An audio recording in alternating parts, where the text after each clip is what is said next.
السلام علیکم ورحمۃ اللہ وبرکاتہ۔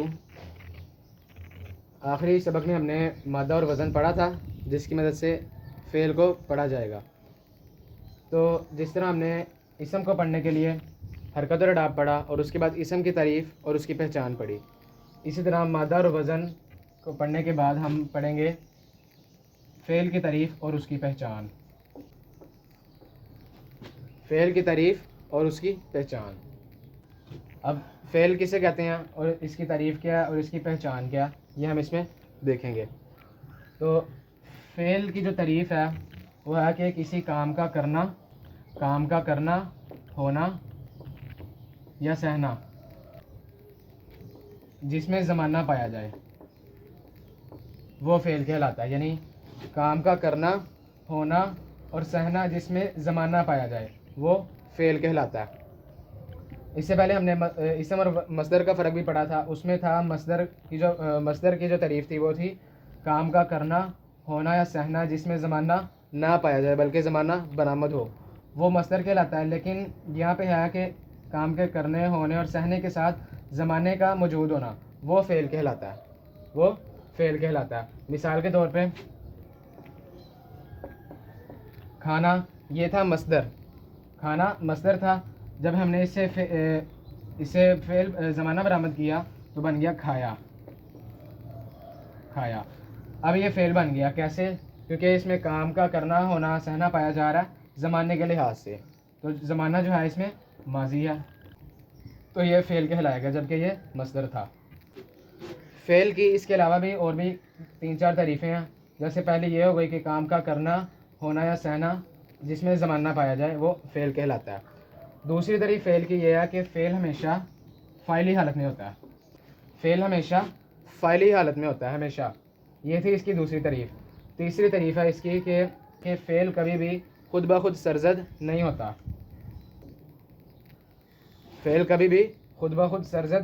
ہوتا، جس طرح کائنات بھی خود بخود وجود میں نہیں آئی، اس کا ایک خالق ہے، تو فعل کبھی بھی خود بخود سرزد نہیں ہوتا۔ یعنی ایک چیز اگر ایک جگہ پہ پڑی ہے تو وہ ہمیشہ پڑی رہے گی یہاں تک کہ کوئی اس کو اس کی جگہ سے اٹھائے۔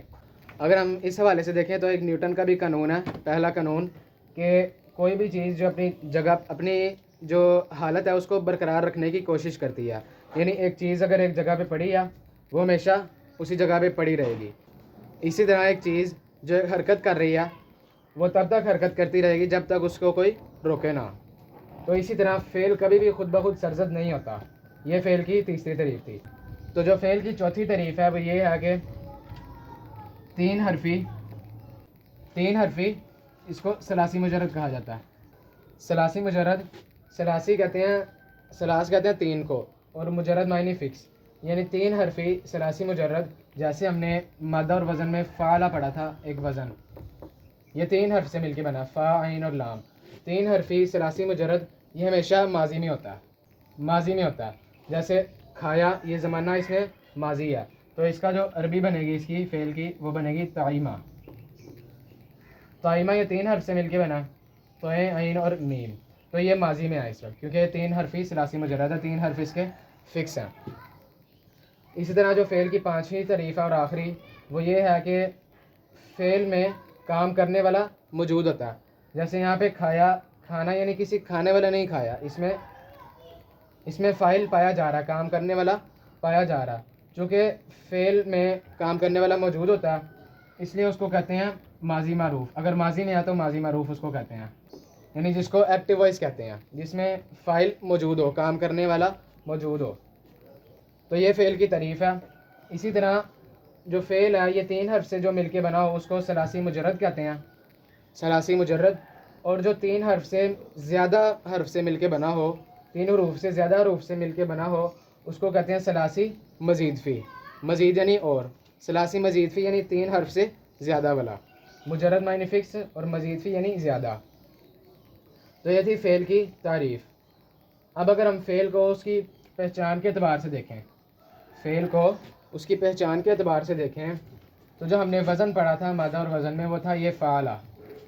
یہ فعلہ ایک وزن تھا، وزن ہے عربی کے حروف کو پڑھنے کے لیے، فعل کو پڑھنے کے لیے۔ تو جو اس کی پہچان ہے وہ یہ ہے کہ فعل فعل کبھی بھی الف لام اور تنوین کے ساتھ نہیں آتا، یعنی نہ فعل کے شروع میں الف لام ہوتا ہے اور نہ اس کے آخر میں تنوین ہوتی ہے۔ اگر شروع میں الف لام ہو یا آخر میں تنوین ہو تو وہ تو اسم بن جائے گا، جبکہ ہم فعل پڑھ رہے ہیں۔ فعل کی پہچان ہی یہ ہے کہ الف لام اور تنوین کے بغیر آتا ہے، یہ ہو گئی اس کی پہلی پہچان۔ اور دوسری پہچان کے حوالے سے ہم دیکھیں تو جو فعل کا فا کلمہ ہے، یعنی یہ فا کلمہ، عین کلمہ اور لام کلمہ، کیونکہ اس فعلہ کی مدد سے ہم عربی کے یہ جو فعل ہے اس کو تولیں گے، تو یہ فعلہ ایک سٹینڈرڈ ہے اس کا۔ تو جو فا کلمہ ہے یہ ہمیشہ زبر لاتا ہے، فا کلمہ ہمیشہ زبر لاتا ہے، اور لام کلمہ بھی ہمیشہ زبر لاتا ہے۔ فا اور لام کا کلمہ ہمیشہ زبر لاتا ہے، لیکن جو عین کلمہ ہے یہ زبر بھی لے آتا ہے، زیر بھی لے آتا ہے اور پیش بھی لے آتا ہے، یعنی فعلہ، فعیلہ اور فعولہ یہ تینوں بن سکتے ہیں۔ یہ دونوں ہمیشہ زبر لاتے ہیں۔ عین کلمہ جو ہے یہ زبر، زیر اور پیش تینوں لا سکتا ہے۔ مثال کے طور پہ فعلہ سے بن رہا ہے ضربہ، یہاں پہ تینوں حروف کے اوپر زبر ہے، یعنی یہ فعلہ کے وزن پہ آ رہا ہے۔ آگے سمیع، سمیع، یہاں پہ دیکھیں یہ جو یہاں پہ فا کلمہ زبر ہے جو کہ سین ہے، اور یہاں پہ جو لام کلمہ ہے جو کہ عین ہے یہ بھی زبر لا رہا ہے، لیکن جو عین کلمہ یہاں پہ میم وہ زیر لا رہا ہے، یعنی یہ فاعلہ کے وزن پہ آ رہا ہے، فاعلہ، جیسے یہ بھی طائمہ اسی کے وزن پہ آیا تھا، فاعلہ کے وزن پہ۔ اور جو ہے ایک فاعلہ کے وزن پہ، فاعلہ یعنی جس میں عین کلمہ پیش لائے، یہ کرومہ، کرومہ، تو یعنی یہ فعل کے تین اوزان بنتے ہیں، فعلہ، فاعلہ اور فاعلہ، یعنی کچھ فعل فعلہ کے وزن پہ بھی آ جاتے ہیں جیسے ضربہ یا نصرہ، فاعلہ کے وزن پہ بھی آ جاتے ہیں سمیع، طائمہ، حسیبہ، اور فاعلہ کے وزن پہ بھی آ جاتے ہیں کرومہ یا خبوثہ یا بعودہ، یہ فاعلہ کے وزن پہ آتے ہیں۔ تو یہ فعل کی پہچان ہے کہ الف لام اور تنوین کے بغیر آتا ہے، فا لام کلمہ زبر، عین کلمہ زبر، زیر اور پیش تینوں لا سکتا ہے۔ تو یہ تھی فعل کی تعریف اور اس کی پہچان۔ اس کے بعد آتی ہے فعل ماضی کی گردان۔ فعل ماضی کی گردان، یہ آپ دیکھ سکتے ہیں فعل ماضی کی گردان، فعلہ، فعلا، فعلو، فعلت، فعلتا، فعلنا، فعلتا، فعلتما، فعلتم، فعلتی، فعلتما، فعلتن، فعلتو، فعلنا، فعلنا، یہ فعل ماضی کی گردان ہے، فعل ماضی کی، کیونکہ یہ تین حرفی جو ہوتا ہے، یہ فعلہ تین حرفی تھا اور اس کی گردان یہ بن رہی ہے، ماضی کی گردان ہے یہ، فعلہ، فعلا، فعلو۔ اب جو گردان ہے اس سے ہم صیغہ نکال سکتے ہیں، اور صیغہ کسے کہتے ہیں؟ صیغہ، صیغہ، صیغہ کہتے ہیں گراف کی مدد سے، یعنی فعل کی گردان کا جو گراف ہے اس کی مدد سے کسی بھی وزن کا نام، اب یہ جو فعلہ، فعلا، فعلو، فعلت، فعلتا، فعلنا، یہ سارے جو ہیں یہ سارے وزن ہیں، اوزان ہیں یہ سارے، تو صیغہ اس کو کہتے ہیں گراف کی مدد سے کسی بھی وزن کا نام، یہ سارے اوزان ہیں، کسی بھی وزن کا نام جو اس کی ضمیر کے مطابق ہو وہ صیغہ کہلاتا ہے۔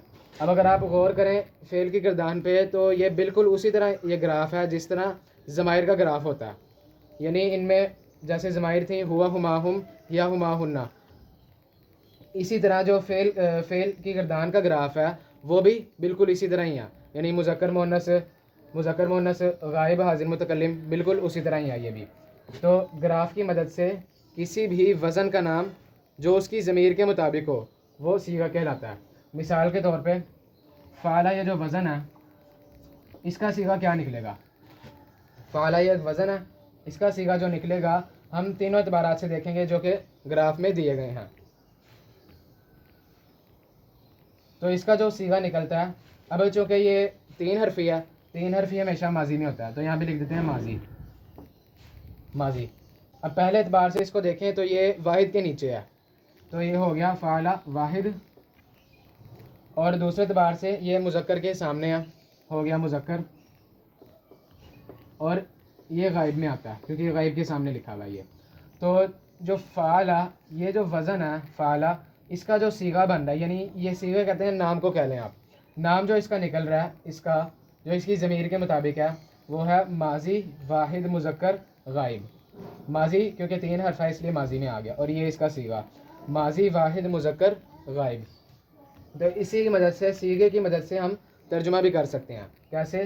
ماضی کا مطلب یعنی جو ماضی میں ہوا ہو کیا، اس نے کیا. واحد ایک، مذکر مرد، غائب وہ یا اس نے. اب دیکھیں کیا ایک مرد اس نے، تو سیدھا کر کے بنے گا اس ایک مرد نے کیا. اس ایک مرد نے کیا. اس کہاں سے آیا؟ یہ غائب سے آیا. ایک واحد مرد مذکر. آگے نے کہاں سے آیا؟ یہ نیک جو میں نے آپ کو فعل کی تعریف ابھی بتائی تھی اس میں تھا کہ پہلی تعریف فعل ہمیشہ، دوسری تعریف تھی یہ فعل ہمیشہ فاعلی حالت میں ہوتا ہے. تو یہ نے وہاں سے آیا کہ فاعلی حالت کی پہچان نے سے کی جاتی ہے. اور کیا یہ ماضی میں ہے. یہ جو فعلا کا مطلب ہے کام کرنا، فعلا کام کیا، تو اس کا یہ مطلب بن رہا ہے فعلا اس ایک مرد نے کام کیا یا اس ایک مرد نے کیا. تو یہ اس کا صیغہ بننا تھا اور صیغے کی مدد سے اس کا یہ معنی نکل آیا. اسی طرح فعلا، فعلا، فعلو، فعلت، فعلتا، فعلنا، فعلتا، فعلتا، اس کا جو صیغہ نکلے گا یہ ماضی. آگے یہ دیکھیں تو یہ واحد کے نیچے ہے، واحد مذکر اور حاضر. ماضی واحد مذکر حاضر. یہاں پہ غائب تھا فعلا، یہ فعل تھا، یہاں پہ حاضر کے صیغے میں آ گیا، یعنی یہ حاضر کا صیغہ ہے. ماضی واحد مذکر حاضر. اس کا جو ترجمہ بن جائے گا وہ آئے گا کیا ایک مرد تو نے، کیونکہ حاضر واحد بھی ہے تو یہاں پہ آئے گا تو نے. ٹھیک ہے، اس طرح اس کا ترجمہ بنے گا تو ایک مرد نے کیا یا پھر تو نے کیا. اسی طرح فعلتا، فعلتما، فعلتم. فعلتم یہ جمع میں آ رہا ہے، ماضی جمع مذکر حاضر. تو اس کا ترجمہ بن جائے گا تم سب مردوں نے کیا یا تم سب نے کیا. تو یعنی یہ صیغہ نکل رہا تھا فعل کی گردان کا، صیغے کی مدد سے ہم نے معنی بھی نکال لیا. تو یہ تھی فعل کی تعریف اور اس کی پہچان، اس کا صیغہ فعل کا اور فعل کی گردان کا گراف. اللہ تعالیٰ سے دعا ہے کہ ہم سب کو قرآن مجید پڑھنے، سمجھنے اور اس پر عمل کرنے کی توفیق عنایت فرمائے. آمین.